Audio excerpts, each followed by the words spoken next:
শরীয়তপুর জেলা পরিষদের উদ্যোগে বৃক্ষরোপণ কর্মসূচি পালিত হচ্ছে। বিস্তারিত জানাতে সরাসরি যুক্ত হচ্ছেন সহকর্মী সাইফুল ইসলাম আকাশ।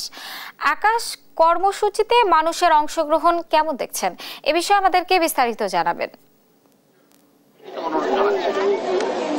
পার্বণ, জেলা পরিষদের উদ্যোগে কিন্তু আমরা দেখেছি আজকে যে শরীয়তপুর জেলাকে সবুজায়ন করার জন্য ফলজ, বনজ ও ভেষজ যে বৃক্ষরোপণ সেই কর্মসূচি তারা হাতে নিয়েছে। সেক্ষেত্রে কিন্তু স্থানীয়রা ব্যাপক সাড়া পেয়েছে। এই মুহূর্তে অবস্থান করছি শরীয়তপুরের 101 নং উত্তর দেওবন্দ প্রাইমারি স্কুলে। এখানে পিছনের চিত্র যদি দেখায় সেক্ষেত্রে কিন্তু এই বৃক্ষরোপণ কর্মসূচিটি কিন্তু আজকে উদ্বোধন করছেন শরীয়তপুর জেলা প্রশাসক মিস তাহসিনা বেগম।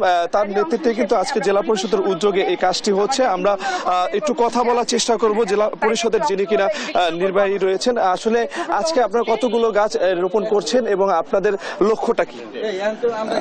আমরা আজকের দিনে আমাদের এক রাস্তার পাশে দুই সাইডে আমরা 1,500 গাছ লাগাচ্ছি। আমরা ইতিমধ্যে আমাদের 6টি উপজেলাতে 9,000 গাছ পৌঁছে দিয়েছি এবং সমগ্র জেলাতে আমরা ফলদ, বনজ এবং ভেষজ এই প্রজাতির প্রায় 20,000 গাছ এই কর্মসূচিতে আমরা রোপণ করব।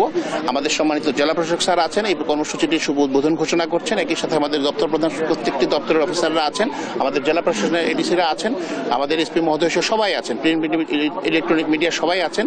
আমরা এখানে দক্ষ দুজন আরবরিস্টকে দিয়ে সার্ভে করে আমরা বৃক্ষগুলো নির্ধারণ করেছি। 117 রকমের গাছ আমরা লাগাচ্ছি, যেগুলো একেবারে আমাদের দেশীয় প্রজাতির, যার মাধ্যমে আমরা পরিবেশ প্রতিবেশগত ব্যালেন্স রাখতে পারবো। সেই ইকোলজিক্যাল ব্যালেন্স রাখার জন্য, জীববৈচিত্র্যকে সংরক্ষণের জন্য এবং দেশীয় পুষ্টিমান সহ আমাদের দেশীয় সুস্বাস্থ্যের জন্য আমাদের পদক্ষেপ। আমরা একটু জেলা প্রশাসকের সাথে কথা বলবো। আসলে এই যে বৃক্ষরোপণ, সেই বিষয়টি আপনারা কিভাবে দেখছেন এবং তরুণদের জন্য কি বার্তা দিতে চাচ্ছেন? আপনারা জানেন যে পরিবেশ সংরক্ষণে বৃক্ষের তো কোনো বিকল্প নেই, আমাদেরকে এটি করতে হবে এবং প্রতি বছরই কিন্তু বৃক্ষরোপণ কর্মসূচি চলে।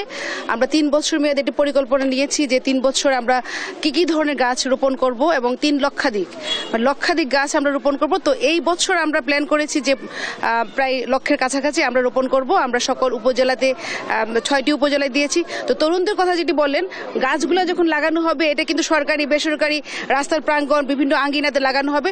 তো ওনাদেরকে তো এটি সংরক্ষণে অবশ্যই ভূমিকা রাখতে হবে। গাছগুলো লাগানোর পরে এগুলো পরিচর্যা বা বেড়ে উঠলো কিনা সেই জিনিসগুলো খেয়াল রাখতে হবে এবং ভবিষ্যতে ওনারাও যখন কোনো সেলফ মোটিভেটেড কাজ করবে তো বৃক্ষরোপণের মতো কর্মসূচি গ্রহণ করবে। ধন্যবাদ আপনাকে। শুনছিলেন এই জায়গায় যে বৃক্ষরোপণ কর্মসূচি, সেখান থেকে জেলা প্রশাসকের বক্তব্য। তারা কিন্তু চাচ্ছে যে শুধুমাত্র বৃক্ষরোপণে তারা সীমাবদ্ধ থাকতে চান, এটি পরিচর্যার জন্য কিন্তু তারা বিশেষভাবে লক্ষ্য করছেন। তো এই ছিল শরীয়তপুরের বৃক্ষরোপণ থেকে সর্বশেষ।